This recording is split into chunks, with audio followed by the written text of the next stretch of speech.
नमस्कार, news nation आप देख रहे हैं। आपके साथ मैं हूं विद्यानाथ झा। बात करेंगे कोरोना की वजह से रोजी रोटी पर मचे संकट की। महामारी की वजह से गरीब तबके पर दोहरी मार पड़ रही है।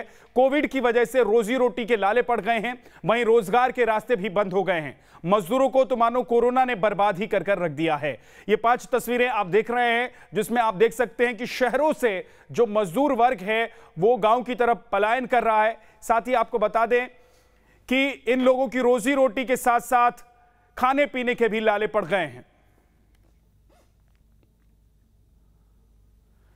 दिल्ली में कोरोना का कहर बढ़ा तो लॉकडाउन लगा दिया गया। लॉकडाउन हफ्ते दर हफ्ते बढ़ता जा रहा है और कामगार मजदूरों की हालत दिन बर दिन बदतर होती जा रही है। मजदूरों से गुलजार रहने वाली पूर्वी दिल्ली के शिवपुरी का लेबर चौक, जहां से सैकड़ों मजदूरों को रोजाना काम मिलता था, वहां ज्यादातर मजदूरों को पलायन करती तस्वीरें सामने आ रही हैं और जो बचे हुए हैं उनकी हालत बहुत ही बुरी है। यहां तक कि इन लोगों के खाने के लाले पड़ गए हैं और कईयों को लंगर का ही सहारा रह गया है। हम खड़े हैं, ये पूर्वी दिल्ली के शिवपुरी का लेबर चौक है और यहाँ की तस्वीर आपको इसलिए भी परेशान करेगी क्योंकि कभी ये मजदूरों से गुलजार रहता था। रोज सुबह मजदूर यहाँ पर इकट्ठे होते हैं और फिर काफ़ी संख्या में इनको रोज़गार यहीं से मिलता था, लेकिन अब ये कुछ लोग ही हैं जो यहाँ पर बचे हैं और यहाँ पर इनको भी रोज़गार नहीं मिल रहा है। इस तरीके की शिकायत इन लोगों की है।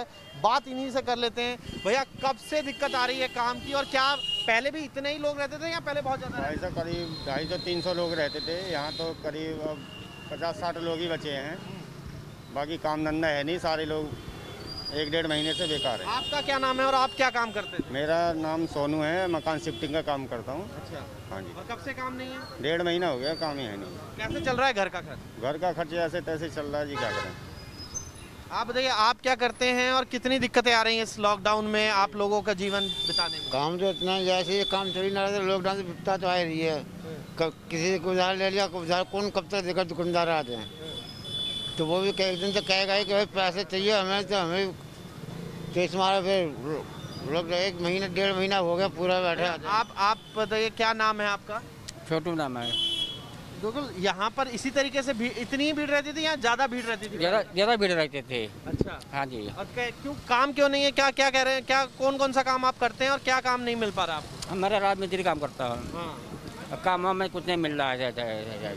अब बैठे हैं ना सब। अच्छा, हाँ, बहुत देर बल्ले को आगे तो आगे नहीं आगे बहुत बैठे हैं। कितने दिन से काम नहीं मिला?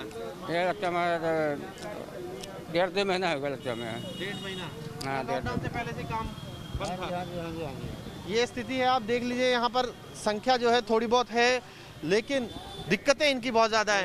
आप बताइए, क्या नाम है आपका? राजू। राजू, क्या करते हैं? जी, हम यहाँ पे मजदूरी करते हैं। अच्छा, कब से काम नहीं मिला है? समझ लो कि लॉकडाउन से ही कभी हफ्ते में अगर 100-50 कमा लिए, वो भी समझ लो किस्मत है। पूरे लॉकडाउन में अगर हफ्ते में एक दिन भी 100 रुपये हो गया तो समझ लो कि किस्मत है कि 100 रुपये हम बहुत कमा लिए। तो घर कैसे चल रहा है फिर? कैसे? एक टाइम खाना खाते, वो भी कभी कोई आ गया चौक पे देने वाला तो खा लेते, नहीं तो भूखे सो जाते। कितने लोग हैं परिवार में? 6 आदमी हैं। 6 आदमी। दिक्कतें तो बहुत हो रही होंगी। आपको बता रहे हैं, एक टाइम खाना खा रहे, वो भी भंडारे का खा रहे हैं। कभी कोई आगे मंदिर है, इस वजह से कोई ना कोई आ जाता है, वो भी 25-50 प्लेट लेके आता है। तो यहाँ पे कम से कम 500 आदमी है, तो किसी को मिलता है, किसी को नहीं मिलता। जी, तो भंडारे के भरोसे घर चल रहा है। यहाँ पास में ही मंदिर है और मंदिर पे इन लोगों का गुजारा चल रहा है। भैया, आप लोग भी यहीं से हैं? ये काम करते हैं? क्या करते हैं? जी, मिस्त्री का काम करते हैं। अब कब से दिक्कतें आ रही हैं और क्या क्या दिक्कतें हो गए? 1.5-2 महीना हो गया। बस 2 दिन काम चलता था, फिर कोरोना के डर से कोई काम ही न करवा था। अब क्या है, बस इधर से उधर से 100-200 रुपये किसी से लेते हैं, तो बस ये लंगर आता है, उसी खा के रहते हैं। कोरोना की मार जिन शहरों पर सबसे ज्यादा पड़ी है उसमें दिल्ली भी शामिल है। संक्रमण की सुनामी के बाद फैक्ट्री में ताला लटका हुआ है। ग्राउंड जीरो से संवाददाता मोहित बख्शी की एक रिपोर्ट आपको दिखाते हैं। दिल्ली में कोरोना के मामले बढ़े तो फिर लॉकडाउन लगाना पड़ा और लॉकडाउन को भी अब लगभग 1 महीना होने वाला है। और ऐसे में स्थिति देखिए इंडस्ट्रियल एरिया में कैसी है। क्योंकि इंडस्ट्रियल एरियाज़ को बंद कर दिया गया था। ज़्यादातर फैक्ट्रियां जो लघु उद्योग की हैं वो भी बंद हैं, तो ताले लटके हुए आपको नज़र आएंगे। और हालत क्या है, स्थिति क्या है, इस पर बात करने के लिए जो पूरी एसोसिएशन के चेयरमैन हैं अनिल जी हमारे साथ हैं। अनिल जी, किस तरीके की स्थिति हो गई है इंडस्ट्री में और अभी किस तरीके से देख रहे हैं इस लॉकडाउन का कितना असर? देखिए, हमारे यहाँ जलमिल फ्रेंड्स कॉलोनी में करीब 3000 छोटी छोटी फैक्ट्रियाँ हैं और 17 अप्रैल को यहाँ लॉकडाउन लगा था और 1 महीने से ज़्यादा हो गया है। दिक्कत क्या है कि फैक्ट्रियाँ सारी बंद हैं, लेबर हमारी घरों पे बैठी हैं और काम हमारा चल नहीं रहा। सरकार के सारे टैक्सेस करीब 100 करोड़ रुपए महीने का दिल्ली की बिजली कंपनियां जो हैं वो फिक्स चार्जेस के रूप में हमसे लेती है। और अभी हमने पिटीशन भी डाली है डीआरसी में, पर शायद पहले भी सुनवाई नहीं हुई थी, अब भी नहीं होगी। वो बिल उनके आगे हमारे पर दबाव बनाया जा रहा है कि वो बिल जमा कराएं। अनिल जी, लगभग कितने लोग होंगे जो प्रभावित हैं इंडस्ट्री बंद होने से? अगर आपका कारोबार चलता है तो लोग, मजदूर भी जुड़े हैं, दूसरे इंडस्ट्रीज भी जुड़ी हुई हैं आपके साथ, कितने लोग होंगे? देखिए, अगर यहाँ की बात करें तो करीब 1 लाख हैं। 50,000 तो मजदूर ही हैं, मजदूर और वर्कर हैं, 3000 फैक्ट्री हैं और जो हमारे जहाँ माल देते हैं उनके परिवार हैं।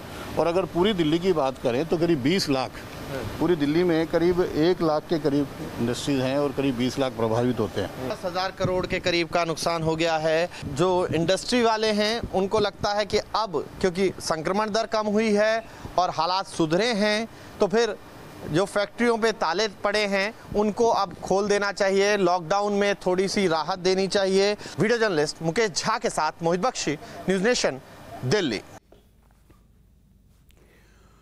कोरोना की पहली लहर ने नौकरी छीन ली तो दूसरी लहर ने स्टार्टअप को चौपट कर दिया। जी हां, राजस्थान की राजधानी जयपुर में रहने वाली कलाकार दीप्ति की यह कहानी दिल छूने वाली है।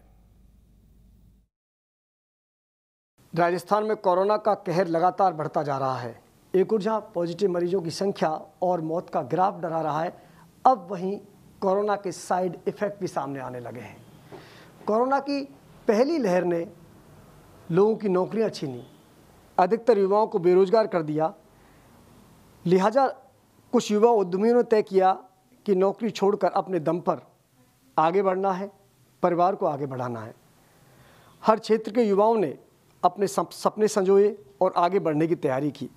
फिलहाल मैं ऐसे ही उद्यमी की एक दुकान पर मौजूद हूँ जो राजस्थानी फिल्मों में काम करती हैं, मॉडल हैं, कलाकार हैं। लेकिन पहली लहर के चलते जब फिल्मों में काम करना लगभग कम हो गया, फिल्में बनना लगभग बंद हो गया, राजस्थानी फिल्मों की भी कमोबेश यही हालत होगी, तो उन्होंने अपने दम पर फैशन डिज़ाइन का काम किया और धीरे धीरे वो सर्वाइव भी कर रहे थे। लेकिन जैसे ही कोविड की सेकेंड वेव आई, मानो सब कुछ चौपट कर दिया।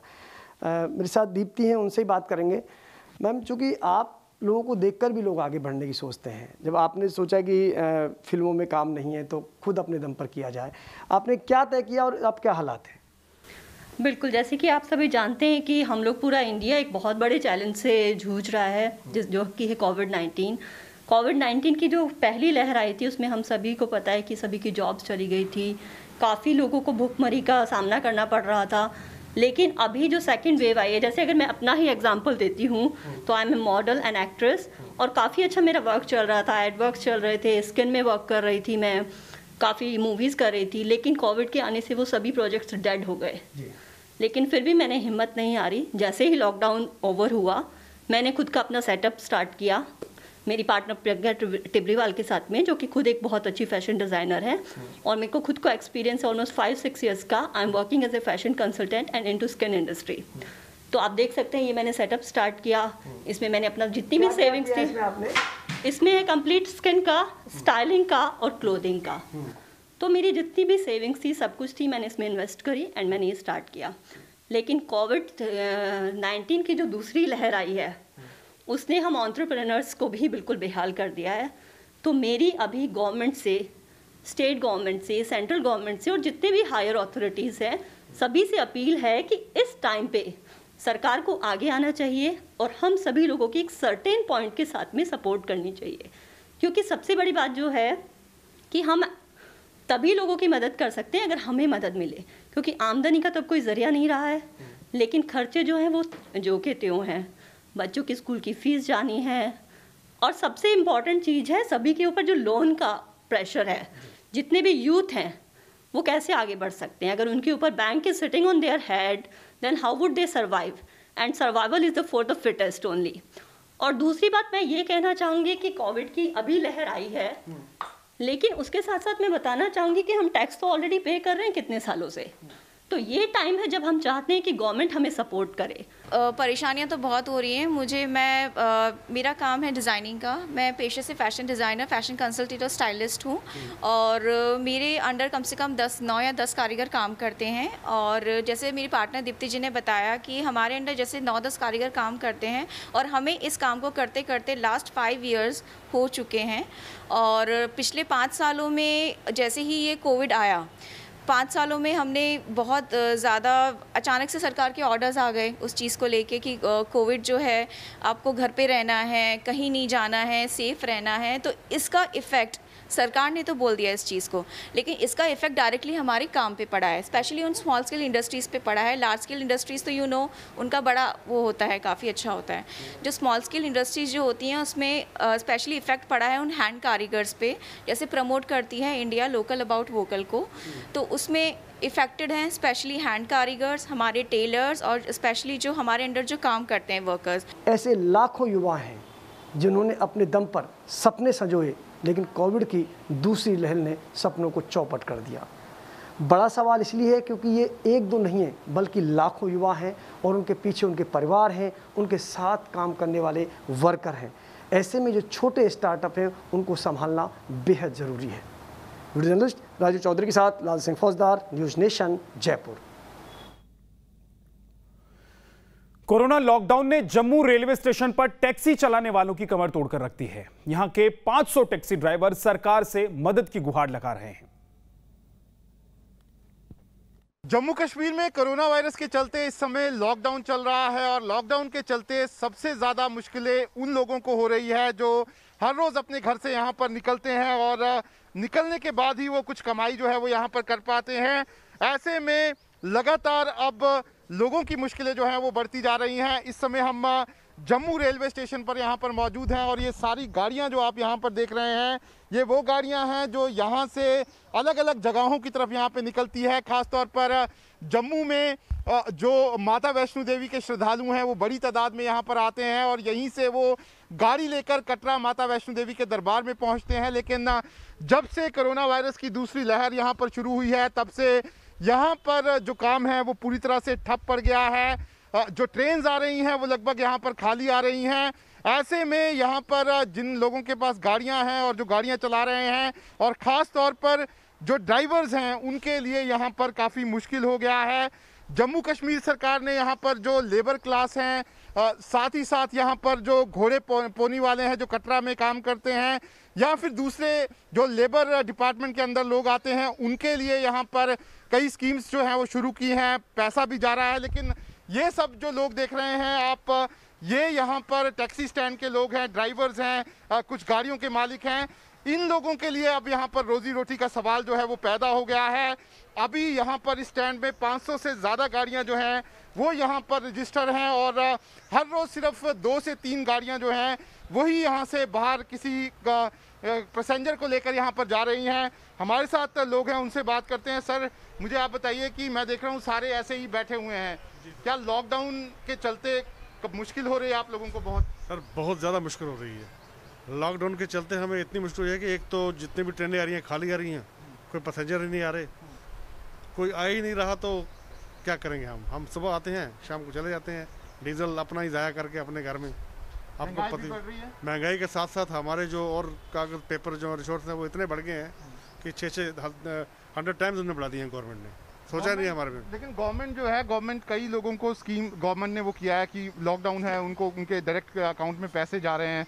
तो आप लोगों के लिए कोई स्कीम क्यों नहीं शुरू की? क्या लगता है आपको, क्यों आप लोगों को इग्नोर किया जा रहा है? गवर्नमेंट का कहना है कि हम पहले इस गाड़ियाँ बेच के जहाँ से निकले तो लेबर कैटेगरी में आए, फिर हमको कुछ हेल्प करेगी।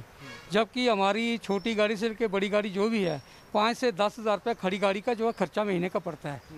तो गवर्नमेंट हमारे बात कुछ सोच ही नहीं रही है। 5 से 7 गाड़ियाँ यहाँ निकल रही हैं। अभी तक गवर्नमेंट ने कुछ भी अनाउंस हमारे लिए कुछ नहीं किया है ड्राइवर्स हमारे साथ हैं। सर आप मुझे बताइए, ड्राइवर आपका कितना मुश्किल होता है एक ड्राइवर के लिए काम करना और पैसे कमाना, और कितना घर में प्रॉब्लम हो रही है?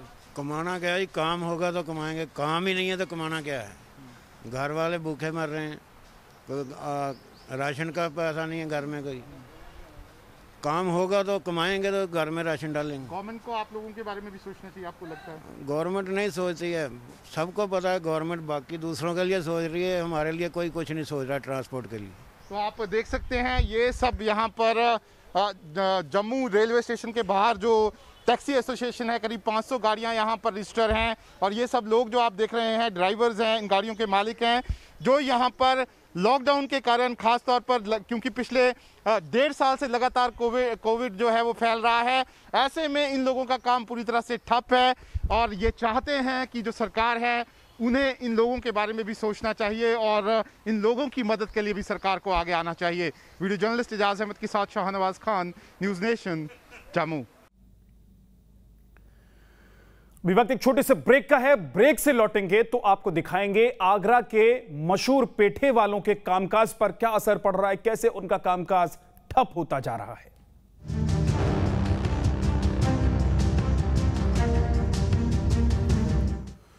कोरोना की वजह से सरकार की सख्ती का असर आगरा के मशहूर ताजमहल से लेकर पेठा के कारोबार पर नजर आ रहा है, क्योंकि ताजमहल बंद होने से सैलानियों का आना जाना बंद है, तो पेठे खरीदने वाले भी ढूंढने से नहीं मिल रहे हैं। आगरा की पहचान दो चीज़ों से होती है, पहला खूबसूरत ताजमहल और दूसरा आगरे का पेठा। एक ताजमहल को देखने के लिए दूर दराज से लाखों की संख्या में पर्यटक आगरा आता है, और दूसरा जो भी आगरा आता है वो पेठे का स्वाद लेना नहीं भूलता। लेकिन कोरोना की मार इस पेठा व्यापार पर कुछ इस तरह की पड़ी है कि आज ये स्वाद फीका हो चला है। हम आपको आगरा के राजा मंडी की नूरी दरवाजे की तस्वीरें दिखाते हैं। ये वो मार्केट है जहां पर करीब 550 से ज़्यादा इकाइयां पेठे की हुआ करती थी, लेकिन आज ज़्यादातर इकाइयां इनमें बंद हो चुकी हैं और मुश्किल से 20 से 30 इकाइयां ही चल रही हैं। एक बड़ा रोज़गार है, आप तस्वीरों में देख सकते हैं, कई दुकानें बंद हैं, कई खुली हैं, और जो खुली हैं वो भी यहाँ पर बिना ग्राहकों के सिर्फ इस बात का इंतज़ार करें कि कब कोई ग्राहक आएगा और एक पेठे का डिब्बा इनसे लेगा। ये हालात हैं। आप देखिए, किसी भी दुकान पर नज़र मारिए, सिर्फ दुकानदार ही आपको दिखाई देगा। आइए आपको एक भट्टी में ले जाने की कोशिश करते हैं, जो कि जहाँ पर काम होता है, जो एक इकाई है छोटी सी, उस इकाई में चलेंगे और यहाँ जाने की कोशिश करेंगे। ये आप इकाई देखिए, ये मशीन है, इससे पेठा छीला जाता है, इसकी कटाई होती है। ये बंद पड़ी हुई है, जहाँ भट्टियाँ जलती थी, कभी पूरा रोशन हुआ करता था ये इकाई, और आज ये बंद पड़ी हैं, भट्टियाँ सूनी पड़ी हुई हैं। ये हालात हैं ज़्यादातर नूरी दरवाजे की इकाइयों के, और करोड़ों का नुकसान इनको लगातार हो रहा है। पेठा नहीं बन रहा है, रोज़मर्रा में जो पर्यटक यहाँ आता था, पेठा लेकर जाता था, वो भी इस समय मार्केट में नहीं आ रहा है, और यही वजह है कि एक बड़ा नुकसान सामने आ रहा है। यहाँ हम और दुकानें दिखाने की कोशिश करेंगे। ये आप दुकान देख लीजिए। एक सबसे पहले ये एक जानी मानी दुकान है जिसे पंची पेठा कहा जाता है, और आगरा में कोई भी आता है तो पंची पेठा भी ज़रूर लेता है। और आज ये दुकान पूरी तरीके से सूनी पड़ी हुई है, जहाँ ग्राहकों की लाइन लगी रहती थी, ऑटो खड़े रहते थे, लोग पैकिंग कराकर यहाँ पर बाहर के लिए माल ले जाया करते थे, वो आज सब कुछ यहाँ सूना है। कुछ व्यापारी हमारे साथ मौजूद हैं, इनसे एक बार बात कर लेते हैं। सर ये बताइए कि इस समय हालात क्या हैं? हालात बिल्कुल विपरीत हैं, काम धंधा है नहीं, दुकानें थोड़े समय के लिए खुलती हैं, उनका खुलना ना खुलना एक समान माने। और पिछले साल जो कोरोना ने हालात पैदा किए थे, सोचा था कि अगले साल एक अच्छी खबर आएगी, कुछ इम्प्रूवमेंट होगा व्यापार में, पर वो इम्प्रूवमेंट की जगह उल्टा हो गया, और जो सेविंग्स और नीचे चला गया। जो सेविंग्स हमने पहले की थी वो भी ख़त्म हो गई, और अब कुछ नहीं है। बाबूजी जल्दी से आपसे जानने की कोशिश करेंगे, क्योंकि बारिश भी इस समय हो रही है। मैं आपसे ये जानूंगा कि इस समय इकाइयों के क्या हाल है? करीब 550 इकाइयाँ हुआ करती थी, आप कितने रह गई हैं यहाँ पर? यहाँ तो इकाइयाँ 10-20 ही रह गई हैं बस, क्योंकि सारा काम गाँव की तरफ सिमट गया। कोयले की बंदी, पुलिस की बंदी, नगर निगम की बंदी, ऊपर से कोरोना की मार, ताजमहल बंद है, बिक्री है नहीं। अगर ये दुकानें खुल भी रही हैं 7 से 1 बजे तक तो ग्राहक नहीं है। कोरोना में सबसे ज़्यादा अधिक मार आगरा के जो अगर किसी उद्योग पे पड़ी है तो वो पेठा उद्योग पे पड़ी है। जाहिर सी बात है, हम लगातार आपको तस्वीरें दिखा रहे हैं न्यूज स्टेट पर, न्यूज नेशन पर, और इस बात को बताते हैं कि किस तरीके से तमाम ऐसे व्यापार हैं जिसकी कोरोना की सीधी मार उन पर पड़ी है। और ये पेठा व्यापार, रंग आप तरह तरह के पेठा देख सकते हैं, ये पान पेठा है, गिलोरी पेठा है, सूखा पेठा है, और ये लड्डू पेठा है, तमाम ऐसे पेठे हैं जो कि लोग आगरा आते थे और ख़रीद कर अपनों के लिए ले जाते थे। लेकिन आज हालात ये है कि खुद ग्राहकों का इंतजार ये पेठा व्यापारी कर रहे हैं और पेठा व्यापार पर सबसे बड़ा संकट इसमें कोरोना का छाया हुआ है। ऐसे में उम्मीद है कि शायद ईश्वर कुछ मदद करे या फिर सरकार कुछ ऐसी राहत दे ताकि इनकी जो पेठे की व्यापार की तस्वीरें थी वो दोबारा वापस लौट सके। वीडियो जर्नलिस्ट मनोज के साथ आगरा से विनीत दुबे, न्यूज़ नेशन। इस बुलेटिन में एक छोटा सा ब्रेक, फौरन वापस लौटेंगे कुछ और खबरों के साथ। आप देखते रहिए न्यूज़ नेशन।